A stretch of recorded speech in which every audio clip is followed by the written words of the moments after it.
मैं भारत को भारतीयता की मान्यता के आधार पर फिर से खड़ा करना चाहता हूं, उस काम में लगा हूं। भारत स्वाभिमान में हिंदू मुसलमान दोनों बराबर के हिस्सेदार हैं और हम ऐसा मानते हैं कि भारत स्वाभिमान उस परंपरा की कड़ी है जो परंपरा 1857 में इस देश में शुरू हुई। 1857 की जो लड़ाई अंग्रेजों के खिलाफ थी और मुसलमान और हिंदुओं ने मिलकर लड़ी, उस लड़ाई में 4.5 करोड़ भारतवासियों ने हिस्सा लिया था, जिसमें 1 करोड़ से ज़्यादा मुसलमान थे, 3.5 करोड़ उसमें हिंदू, और कंधे से कंधा मिला के उन्होंने देश के लिए संघर्ष किया था।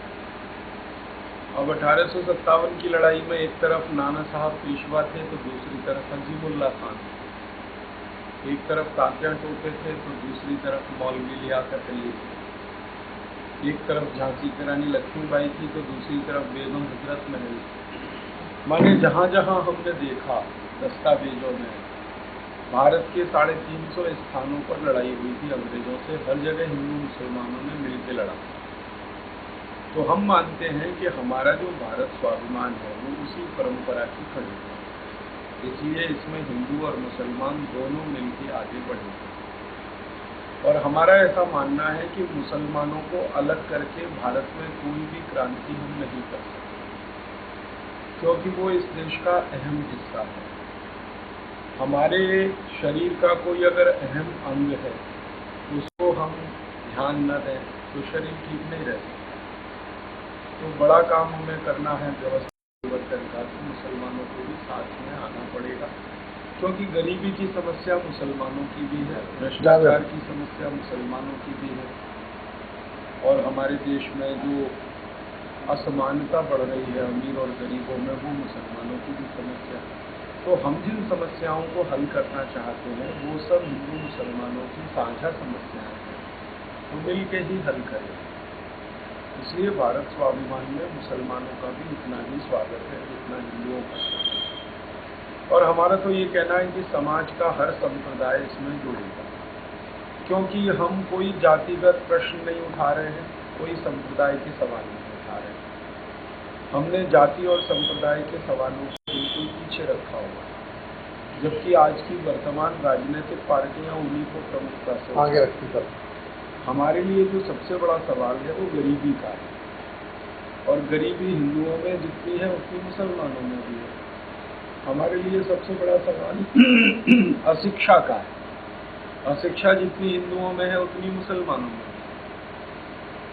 हमारे लिए सबसे बड़ा सवाल भ्रष्टाचार का है, भ्रष्टाचार से मुसलमान भी परेशान है, हिंदू भी परेशान है। तो इसलिए हमारे तो सवाल ही ऐसे हैं, इसमें सभी समाज के हिस्सों का भला होने वाला है, इसलिए सभी को मिलकर ये लड़ाई लड़नी है। सर एक बात और बोलूँगा, सर संगठन बन गया, योगा से स्टार्ट हुए अपन, और सर आज एक संघ अपन ने बजाया कि अपन राजनीति अपने सांसद भी लड़ेंगे आने वाले टाइम 2014 में।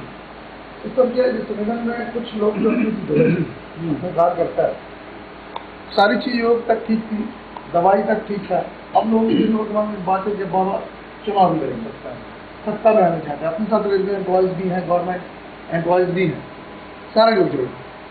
तो मैं चाहता हूँ जिस अपने जिले से जिनको अपन प्रभारी बनाया है, तो वो एक कॉन्सेप्ट ये करें कि भाई क्यों नहीं हो सकते। आज एक नई क्रांति की बात करते हैं बाबा, जो कोई नहीं करता। आज की डेट में हम चुनाव, बाबा का चुनाव में भी लड़े तो भी हम भाजपा को डालते हैं, कांग्रेस को डालते हैं, जिस पार्टी का जो वो वोट डालते हैं।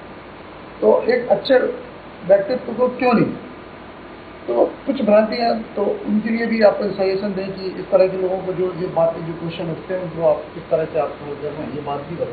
लेकिन कहते हैं कि सत्ता जो लोगों को भ्रष्ट कर देते, भ्रष्ट कर देते, इसमें ध्यान चाहिए कि सत्ता किसके हाथ में है। जी, भ्रष्ट वहाँ से व्यवस्था होती है जी। जैसे सत्ता किसी आपने ऐसे व्यक्ति को दे दी जो पहले से ही चोर है, बेईमान है, लूटखोर है, वो तो है, वो तो भ्रष्ट ही करेगा। हाँ। लेकिन वही सत्ता की डोर अगर आपने किसी सन्यासी और संत जैसे आदमी को दे दी, जैसे मैंने कल उदाहरण दिया कि 17वीं शताब्दी में सत्ता की बागडोर समर्थ गुरु रामदास के हाथ में आई तो उन्होंने छत्रपति शिवाजी महाराज का हाथ लिया। इसी सत्ता की बागडोर कभी चाणक्य के हाथ में आई तो उन्होंने चंद्रगुप्त पैदा कर दिया। इसी सत्ता की बागडोर बेईमान और भ्रष्टों के हाथ में आई तो उन्होंने क्या हाल बना दिया। तो महत्व तो इस बात का है कि बागडोर आप किसके हाथ में दे रहे हैं। बिल्कुल सही। अब मैं बोलता हूँ, आप पूरे ऑल इंडिया लेवल पे, बाबा पूरे ऑल इंडिया और वर्ल्ड लेवल पे आज की डेट में नाम की मोहताज ही नहीं। जहाँ बाबा जाएंगे, जैसा जिसको कन्वेंस जिस जगह कर देंगे, वो आदमी उनकी 10% 20% बात को, माहौल को चेंज कर देंगे। जो लोग यहाँ पर प्रभारी बने हुए, जिनको हमने अध्यक्ष बनाया हुआ है, उनके पास भी अब दायित्व सोचने का टाइम आ गया। 2014 को अगर हमने संघ बजा दिया कि हम अपने सांसद बढ़ाएंगे, तो फिर उस लेवल से वो ग्रांड लेवल से काम करें। फिर ग्रामीणों में भी 5% लोग ही अपने कार्यक्रम को समझेगा। तो अपन चाहते हैं इस पर फिर बहुत मेहनत हो। जो आग आप लगा के जाते हैं उस आग को हम और तेजी से लोगों के बीच में दें। आप कम से कम अपने लोगों को समझा पाएँ कि साहब हम भारत संविधान से जुड़े हैं, हमारा कंसेप्ट ये। और छोटे छोटे मुद्दों पर हमको रोड पे आंदोलन में आना पड़ेगा। जैसे करप्शन के मामले में छोटी छोटी सी बातें मिलावट के ऊपर है, हमारे पास बहुत सी ऐसी चीज़ें हैं जो हम आंखों से देख रहे हैं, उसके बारे में हम कोई एक्शन नहीं ले रहे। जैसे मिलावटी के ऊपर है, पेट्रोल लोग कहते हैं, डेली सुनते हैं पेट्रोल मिलावट में आ रहे हैं, खाने के सामानों में मिलावट हो रहा है। आज हमारा एरिया सबसे ज़्यादा कटनी जिला है जो रेवेन्यू के मामले में इंदौर के बाद 2nd नंबर रखता है, कटनी। तो भ्रष्टाचारी का भी एक लोग बोलते नहीं है 2 नंबर का बड़ा ये होता है। उसके बावजूद मैं चाहता हूँ कि आपके आदेश मिले तो छोटे छोटे से यातायात की स्थिति ये है कि आए दिन एक्सीडेंट होते हैं।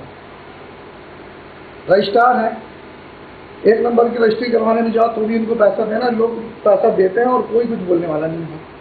तो वो जो सब कर रहे हैं वही हम कर रहे हैं और कोई एक्शन नहीं ले रहे हैं।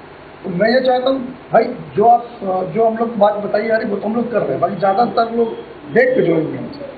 बहुत से लोग तो बात से जुड़ जाना है कि ठीक है, संबंध से जोड़ दिए, बारिश सम्मान के आपको सदस्य बनना, और जोड़ने के बाद अगर बैठ जाओ और कुछ नहीं करो तो बात नहीं है। अब हम छोटे छोटे, अगर आप ये दें कि छोटी छोटी सी बातों पर जो रूल्स रेगुलेशन के अंदर आते हैं उनमें हम लोग आंदोलन कर रहे हैं। इसमें क्या होने वाला है कि अगले 2 साल के बाद ये जो आपने उदाहरण दिए ना जी, इन पर हम आंदोलन 2 साल बाद शुरू करने जी। वाले हैं। अगले 2 साल तक हम संगठन निर्माण का काम पूरा करना चाहते हैं जी, और संगठन में एक शक्ति जुड़ जाए, लोग आ जाएं। जी, एक बार शक्ति आ जाए जी, तो फिर क्या है कि ये जो छोटे और बड़े आंदोलन जो सब शुरू होंगे वो अपने जो लोकल इश्यूज पे होंगे, जी, रीजनल इश्यूज पे जी, होंगे, क्षेत्रीय विषय होंगे, जी, स्थानीय विषय होंगे, इनके आंदोलन 2 साल बाद करेंगे। वैसा एक और हो सकता है कि बहुत बड़े राष्ट्रीय आंदोलन भी हम करें। जरूरी, वो तो करना पड़ेगा ना।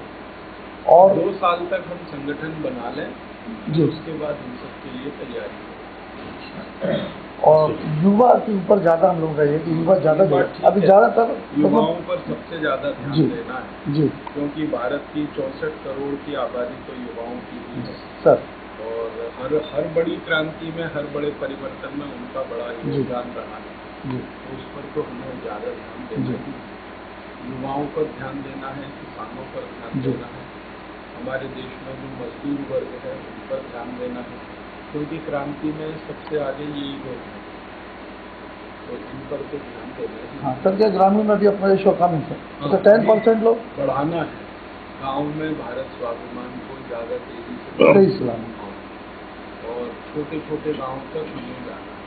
तो हमारी जो सबसे बड़ी शक्ति इस समय लगी हुई है कि किसी तरह से 13-13.5 लाख योग शिक्षक हो जाए तो हर गांव में हम 2 योग शिक्षकों को भेज सकें। ये हमारी कोशिश। सर, कार्यकर्ता सम्मेलन भी 1-8 महीने या 4 महीने में बीच में रखें, जैसे प्रोग्रेस मांगे हम कि क्या कहाँ क्या हो रहा है।